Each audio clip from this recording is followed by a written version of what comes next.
ದೆಹಲಿ ವಿಧಾನಸಭಾ ಚುನಾವಣೆಗೆ ಕೊನೆಗೂ ಮುಹೂರ್ತ ಫಿಕ್ಸ್ ಆಗಿದೆ. ಫೆಬ್ರವರಿ 5ರಂದು ಮತದಾನ ನಡೆಯಲಿದ್ದು ಫೆಬ್ರವರಿ 8ರಂದು ಫಲಿತಾಂಶ ಪ್ರಕಟಗೊಳ್ಳಲಿದೆ ಅಂತ ಚುನಾವಣಾ ಆಯೋಗ ಮಾಹಿತಿ ನೀಡಿದೆ.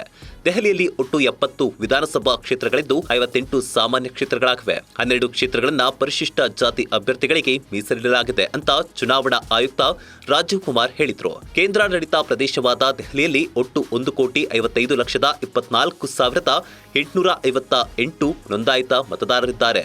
ಪುರುಷ ಮತದಾರರ ಸಂಖ್ಯೆ 84,49,645 ಹಾಗೂ ಮಹಿಳಾ ಮತದಾರರ ಸಂಖ್ಯೆ 71,73,952.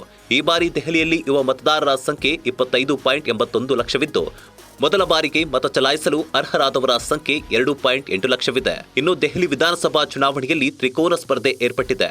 ಎಎಪಿ, ಕಾಂಗ್ರೆಸ್, ಬಿಜೆಪಿ ಪಕ್ಷಗಳು ಇಲ್ಲಿ ಚುನಾವಣಾ ಕಣದಲ್ಲಿರುವ ಪ್ರಮುಖ ಪಕ್ಷಗಳಾಗಿದ್ದು ಈ ಪಕ್ಷಗಳ ನಡುವೆ ತೀವ್ರ ಪೈಪೋಟಿ ಇದೆ.